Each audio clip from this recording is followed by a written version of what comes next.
C'était l'histoire de Booba, celle de celui qui, enfant, a vu l'île de Gorée et qui, depuis, n'a jamais cessé de se battre pour sa liberté.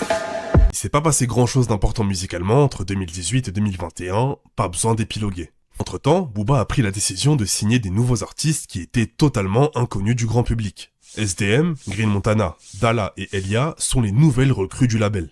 En bref, entre 2018 et 2021, Booba accentuera son côté producteur et mettra sa propre carrière plus en retrait. Au point qu'il annonce qu'en mars 2021, il sortira le 10e et dernier album de sa carrière. Il insiste sur le fait que le format album au sens premier du terme et tout ce que ça entraîne le fatigue. Son dernier album, Ultra, sortira donc le 4 mars 2021. Certes, il avait annoncé son dernier album en 2021, mais bon.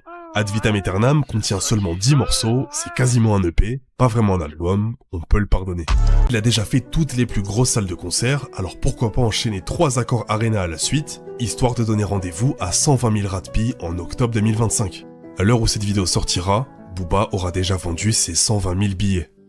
Depuis Lunatic, Booba n'a jamais simplement suivi le rap français. Il l'a façonné, bousculé et réinventé. Son héritage n'est pas seulement dans ses albums, mais dans ceux qu'il a inspirés, dans ceux qu'il a élevés. Très tôt, il a compris que personne ne lui donnerait rien. Alors il a tout pris, toujours en indépendant. Chaque époque, il l'a marqué.